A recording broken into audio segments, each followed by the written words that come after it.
We're at Talor Holding International's Betty Maria mine. Behind me is one of the open pits. As you can see from the layers of rock, the red horizon on the top is waste material, doesn't contain any gold, so we strip that layer away. It's pushed up with the dozer that you see on top and is sold as cultivatable soil. In the middle there's a horizon of clay. There's no gold in that, but it provides a good trap for the gold underneath. Most importantly, the dark layer or the black layer at the bottom with the large rocks is the ore zone. We are currently testing that zone to determine what the gold value is per cubic meter. You saw that testing earlier today and you'll see it later this afternoon. The mining here is done with simple excavator equipment. We mine with excavators. The ore material is loaded from the excavator into one of the sluice boxes. Water's added and the gold comes out on the sluice. The material is collected every couple of days. The technology they use here in Ecuador is dated technology. We have technologies we can improve recovery greater than 50% of the recovery that they're currently seeing at this mine.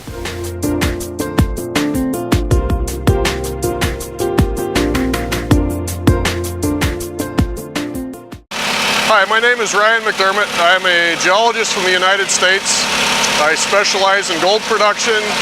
We're here in Ecuador at the Betty Maria mine on behalf of Talor Holdings International, and we're doing some testing of material from the mine. If you look at the buckets, each bucket comes from a different level or elevation in the mine. So as we put buckets into the machine, we're then providing a value or assessing the amount of gold in each horizon. Then we can ascertain how much gold there is over the extent of the concession. The rock in the buckets is washed in the trommel machine. It goes through a sluice box.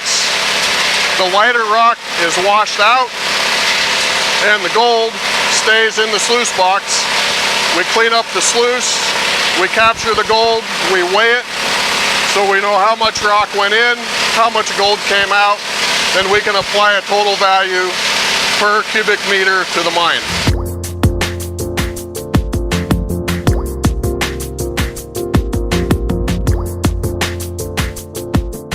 The material is fed into this bin. The water pushes it through the trommel. The fine particles report to the sluice box. We run about 1 ton of material per run. We turn off the machine, we clean out the sluice box, and we count the gold.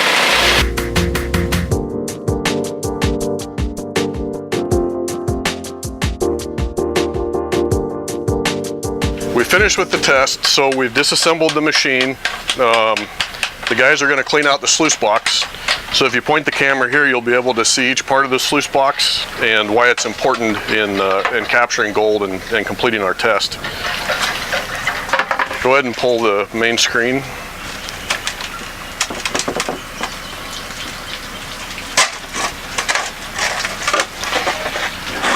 These are the main riffles. These cause turbulence in the water, so the heavy material will fall out, the lighter material flows over the top.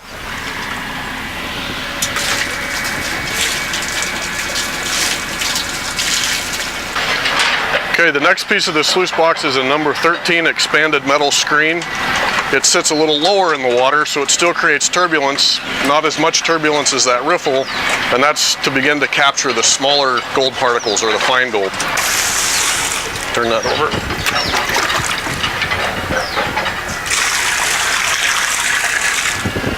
The next component in the sluice box is the primary carpet. You just take it out and we'll shake it out. We'll rinse it out while you're standing it up.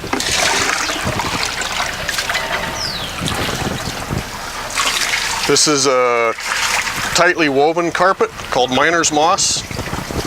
You can see it has a lot of pore space, so it'll capture the gold particles. We need more water too.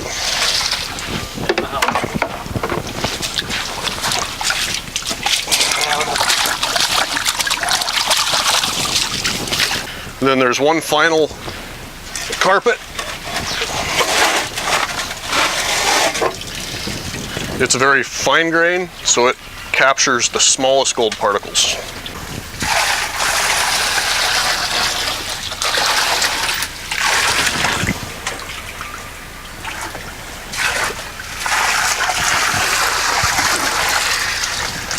Okay. This box also has a nugget trap, which is this metal screen. The metal screen is a nugget trap. That's a specialized component of this particular machine.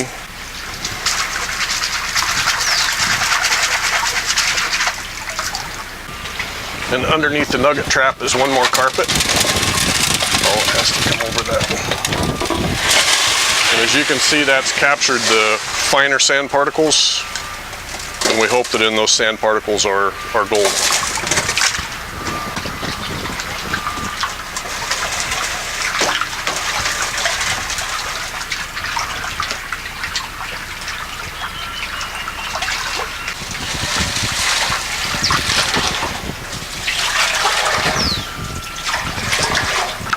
Okay, now we're ready for the next test.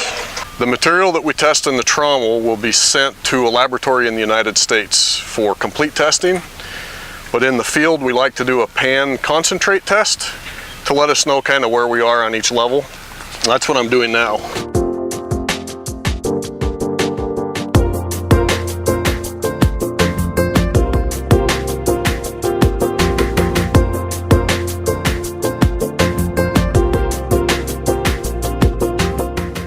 We've reduced the sample through the trommel into a pan full of material.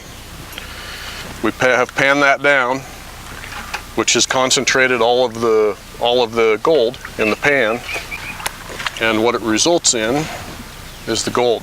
This is a good visual assessment of the value of the rock from that horizon or level within the mine. You can see all of the pieces.